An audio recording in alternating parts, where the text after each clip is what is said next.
Well guys, we did it. 10,000 subscribers. And I couldn't have done it without you all, so thank you. Every single one of you. And it happened right before this channel's 2-year anniversary, so I'd say we're making good progress. But really, it's been a hell of a journey so far, and I couldn't have gotten here without you guys, so thank you. And let me just say, this is also a really great community. Whenever I see you guys comment, y'all are super chill, and there's just good vibes all around. Which is what I was hoping for in a YouTube community.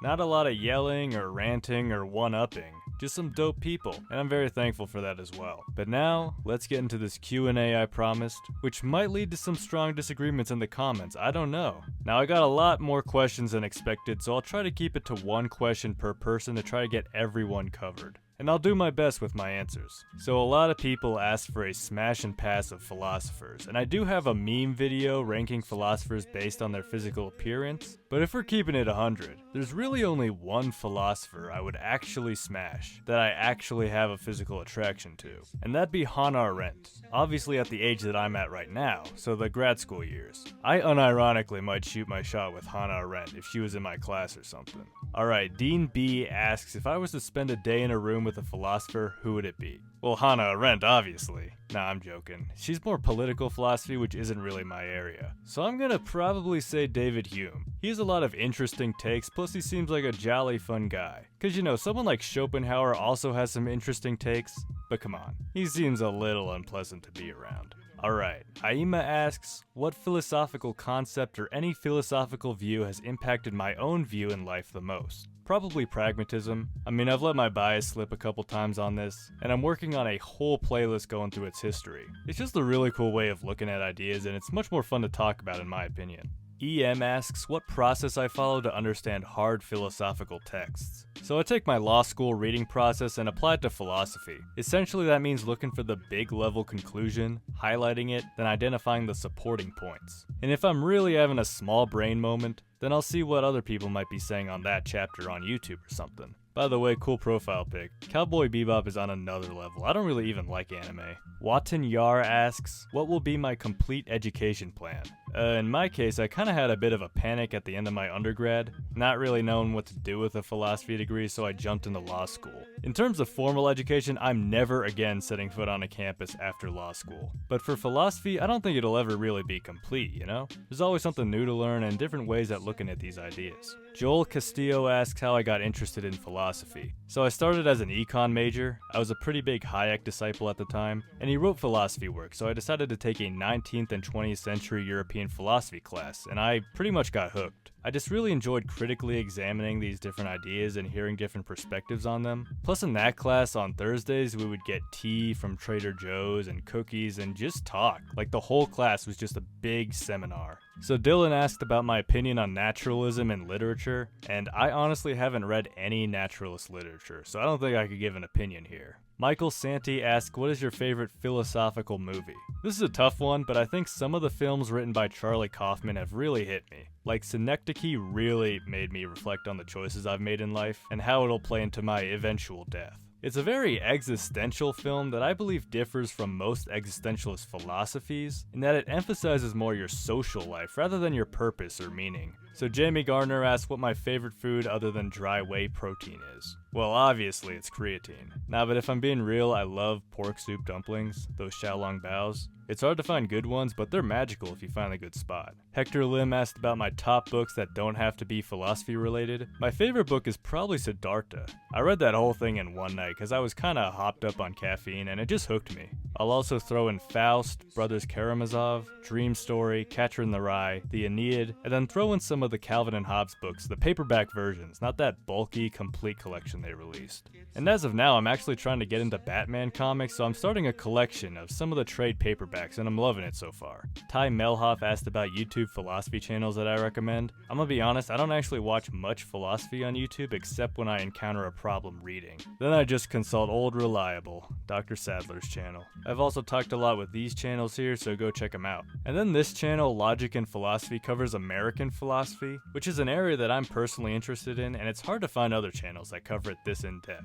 But mainly on YouTube, I just watch movie reaction channels and fishing videos. I know it's kinda weird, but you know, I don't know how to say your name, but you asked what my own philosophies are on the subject of free will. Look, I'm gonna say this. I don't know whether or not it exists objectively. If anything, I think the determinists have a better argument when it comes to the truth of the matter. But practically speaking, a belief in free will has a lot of great benefits. It'll make you feel like the captain of your own life, and it can be a very life-affirming belief. Noor Ahmed asked about philosophers or philosophy books that are a must. I'd say Plato. For one, he's easy to read with the dialogue form. For two, he covers a broad range of issues. And for three, it's a great starting point because you don't really need much previous knowledge to start reading. As for the books, The Republic is an easy answer, but honestly, The Symposium is my favorite philosophy book of all time, so I'd recommend that. So Redacted asked about the school of thought I dislike the most. I think there's value to be found in all schools of thought, but don't worry, I won't bitch out with this question.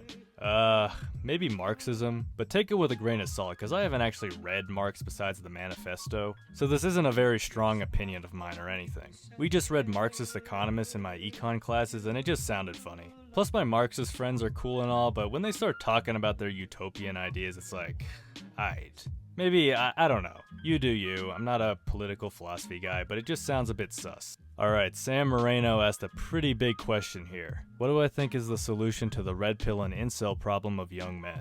Let me just preface this. I am not very educated on socio-political stuff, so there's a good chance I'm wrong in whatever I say. But if I were to attempt to address this, I'd probably start by dividing the question into two parts. The incel part and the red pill part, because I think they're two separate things. So starting with the incel part, if I were to address one of these individuals, I'd probably first recommend to stop self-identifying as an incel. That's probably a good first step, because if you keep telling yourself over and over that you are something, that belief is probably going to affect your actions in your life. I'd also recommend getting off many areas of the internet, because if by incel we mean a young person who's experienced a lot of loneliness, particularly in regards to girls, I think the internet gives a window to socializing without actually being social. Let me give an example. Social media. People don't post the boring, everyday moments of their life, but rather they filter out that shit and post their social, fun lives, giving the impression that they're living a hyper-social life, that's the norm. How do you think a lonely person is gonna react when they're flooded with all of that? They'll probably feel like they're missing out and feel worse. So get off as much social media as possible. And this includes dating apps. Look,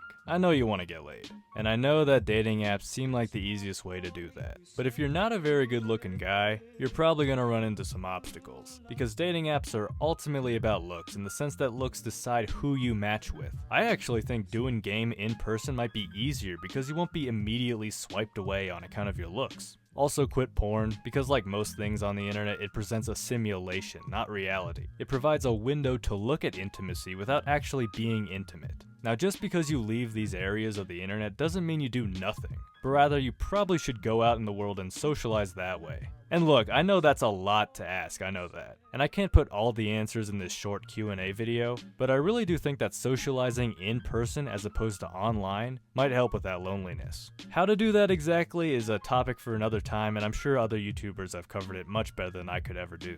Okay, that was a lot, and there was a lot I didn't talk about. As for the red pill stuff, I mean, it really depends on what part of it you're looking at. Cause the red pill is a large group of different ideas. Like as I understand it, one part of it is just to better yourself. Go to the gym, get a good job, stuff that isn't that controversial. I'd say the red pill advice when it comes to dating only works for the initial stages or if you want to do the whole hookup culture stuff. I mean, stuff like the abundance mentality I've even talked about on this channel. But when it comes to relationship advice, that's when I get off the bus. Like the one-way open relationship stuff just seems unrealistic, and I don't know, maybe I'm wrong, but I want my partner to feel good in the relationship. And I don't see how having the relationship only open on my end won't hurt them in some way. But that's just me. So long story short, if you're a lonely young man, try to socialize more in person and take a break from social media. And the red pill stuff has a bunch of ideas. Some I agree with, some I disagree with. Moving on, Alicia Schmalo asks if I think we know anything. I guess it depends on what you mean by know, because I don't think I know anything to be 100% objectively the truth.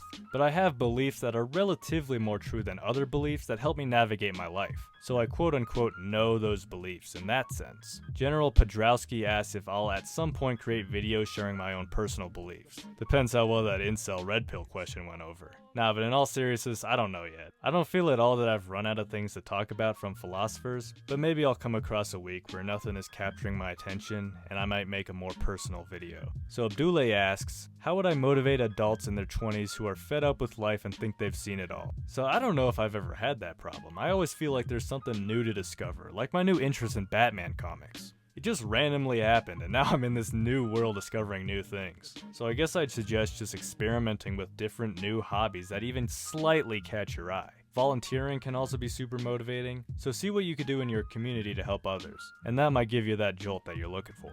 Mikolaj K asked about ways to get others interested in philosophy. I think it starts by relating it to a personal problem they're having in their life. Having philosophy naturally address their problem, rather than trying to force it on them. Like if your friend is having love problems, bring up a philosophy of love, stuff like that. Mads L asked about the philosopher I found the most useful in my own life. Probably William James, and I'd say some of the Taoist philosophers are a good runner-up. Mark Reedon asked if I'm a spiritual or religious person. So I'm still always in a process of learning and doubt when it comes to my religious beliefs, but as of now I'd say I'm a Protestant at the end of the day. Because of some of the ideas I found powerful in the Bible, mainly coming from Ecclesiastes and Job, and there's a lot of pragmatic value in believing in God, in my opinion at least. 14KJHY asked about my favorite philosopher and what blows my mind the most. Again, probably William James, and it blows my mind that I've made it this far on YouTube, so thank you. Casey Rodriguez asked about my own ethical theory. I take a bit from each, but if I really had to choose one, I'd probably fall into virtue ethics. I think that first part of Aristotle's Nicomachean Ethics were extremely influential on me.